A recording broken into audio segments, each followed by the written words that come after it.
এই যে কাউয়া কমলা খাইতে জানে না, এই কাউয়া বলতে তো এই অরিজিনাল কাককে বোঝানো হয় নাই, কমলা বলতে কমলাকে বোঝানো হয়। আমরা একটা ভিডিওতে দেখেছিলাম মোশাররফ করিম আপনাকে বেঁধে রেখেছে, ওইখান থেকে ছুটে আপনি এই পর্যন্ত কিভাবে আসলেন বলেন তো?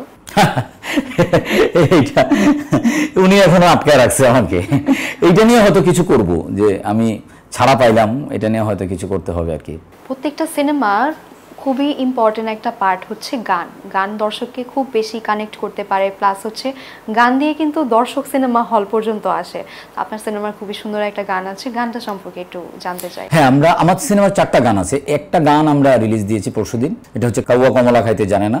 এই গানটা বেসিক্যালি মাতাল রাজ্জাকের গান, আর এটা গেয়েছেন হচ্ছে ওনারই ছেলে কাজল দেওয়ান, উনি বাউল শিল্পী, মানে যাকে বাউল শিল্পীদের মধ্যে মানে বাউলদের মধ্যে প্রিন্স বলা হয় আর কি। এমনি তো খুব সুদর্শন, খুবই নাইস লুকিং উনি। আর এটার সঙ্গীতায়োজন করেছেন আমাদের ইমন চৌধুরী। সো এই গানটা একটু ফোক ঘরানার, কিন্তু এক ধরনের ফোক হলেও এক ধরনের আধ্যাত্মিকতা আছে। আমরা একটু ফোক ফিউশন করছি এটা। তো এই গানটা আসলে আমার ছবির জন্য খুবই ইম্পর্টেন্ট। সো এই গানটা দিয়ে আমি অনেক কথা, অনেক ভিজুয়াল আমি এই 3-3.5 মিনিটে আমি বলার চেষ্টা করছি।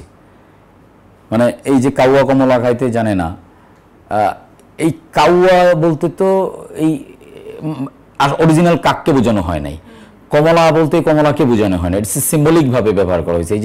এই যে মানুষের যে আকাঙ্ক্ষা, চাহিদা, লোভ, লালসা, মানুষের ভিতরের যে আরেকটা ভিতরে মানুষ আছে, যেটা যে অংশটা খারাপ, অনেক কিছু চায়, ওই জিনিসটাকে আসলে রিপ্রেজেন্ট করছে ওইটা দিয়ে।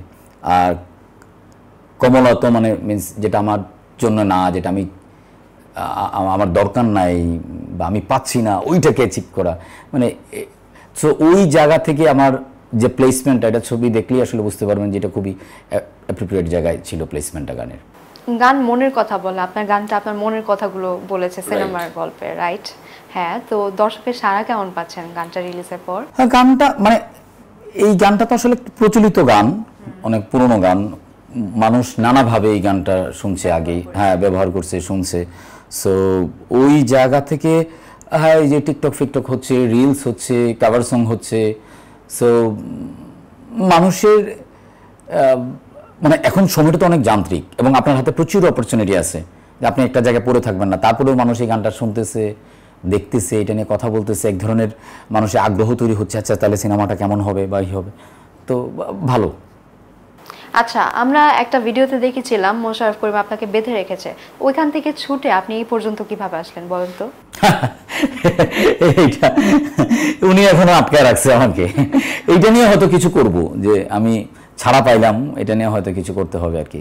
হ্যাঁ, কিন্তু ওই যে বেঁধে রাখার মোমেন্টটা, হ্যাঁ ওইটা সম্পর্কে একটু জানতে। এইটা ব্যাপারটা ছিল উল্টা, গল্পটা আসলে এরকম ছিল না। আমার এটা স্ক্রিপ্ট রাইটার হচ্ছে নাহিদ হাসনাত, আমরা একসাথেই কাজ করি, আমার কলিগ, সে আমার অ্যাসিস্ট্যান্ট ডিরেক্টর, সহযোগী ডিরেক্টর, ভাই বন্ধু সবাই, আমরা দীর্ঘদিন ধরে প্রায় 15 বছর ধরে আমরা একসাথে কাজ করছি। সো ও আমরা বেশ এই মানে হয় না যে সবাই তো এই টিজার লুক এইসব দিয়ে অ্যানাউন্সমেন্ট করে, তো আমার কাছে মনে হচ্ছিল যে না, আমরা একটু অন্য কিছু করা যায় কিনা, এটা তো রেগুলার। তো আমি নাহিদকে বলতেছিলাম যে আমরা একটা অ্যানাউন্সমেন্ট ভিডিও বানাবো, সো এমন একটা ভিডিও বানাবো যেটা দিয়ে ছবিটা দেখার জন্য মানুষের আগ্রহ তৈরি হয়, যেটা কেউ করে নাই। আমরা অনেকগুলো গল্প ভাবি করি, মোশাররফ করিমের সাথে কথা বলি, আজ না কাল, কাল না পরশু, এরকম করে করে ডেটা দেয় না। এদিকে সময় চলে আসছে যে ঈদের ছবি ঘোষণা করতে হবে, অনেকে অন্য ছবিগুলো নিয়ে কথা হচ্ছে, মাতামাতি হচ্ছে, কিন্তু আমাদের ছবি নিয়ে কেউ কথা বলছে না, কারণ আমরা তো অ্যানাউন্সমেন্ট করি না। তো লাস্টের দিকে ডেট দিয়েও উনি 2-3টা ডেট ক্যান্সেল করছেন, মানে সময়ের জন্য আর মেকআপ করতে পারে নাই, ওনার প্রতিদিনই শুটিং থাকে। তো হয় না এরকম ভাবে আইডিয়া হচ্ছে যে উচিত আসলে ওনারে আটকায় রাখা তারপরে অ্যানাউন্সমেন্ট ভিডিও বানানো, এরকম একটা জায়গা আসলো আর কি। তখন আমরা নাহিদের আমি করলাম যে তাহলে আমি জিনিসটা উল্টায় দিই, তাহলে কি হয়, আমার যে রাগটা, আমার জায়গাটায় ওনাকে বসাইলাম, ওনার জায়গায় আমি চলে গেলাম, মানে ওনাকে আটকে রেখে ওনাকে দিয়ে অ্যানাউন্সমেন্ট করতেছি, এটা রেগুলার ঘটনা হয়ে যাবে, হ্যাঁ মানে অ্যাজ ইউজুয়াল হয়ে যাবে। হ্যাঁ, যে হ্যাঁ মোশাররফ করিম ব্যস্ত, এই জন্য এটা করছে, কিন্তু জিনিসটা হচ্ছে আমাকে আটকায় রাখছে যে বিকজ আমি ডিস্টার্ব করছি, কারণ আমার প্রমোশনের জন্য। এইটা করলে কি হয়, আমরা জাস্ট এই জায়গাটাই হুক করছি। এরপরে যে দেখলাম যে আমার ছবি কি হবে, অন্য প্রমোশনগুলো কি হচ্ছে, অন্য ম্যাটেরিয়ালগুলো আমার কি হচ্ছে এটা জানি না, বাট এখন পর্যন্ত এইটা নিয়ে কোনো নেগেটিভ কোনো কথাবার্তা আমি শুনি না এই ভিডিওটা নিয়ে। এবং এভরিবডি মানে সেইজ যে লাইক যে এইটা ইটস এ ভেরি ওয়ান্ডারফুল। আর এই প্ল্যানটা কিন্তু দর্শক মহলে ব্যাপক সাড়া ফেলেছে। এই যে দর্শকের রেসপন্স যে পাচ্ছেন, এটা মনে শান্তি লাগছে না? খুবই শান্তি লাগছে, এবং ছবি থেকেও যদি এরকম একটা রেসপন্স পাই তাহলে আরও বেশি শান্তি লাগবে আর কি।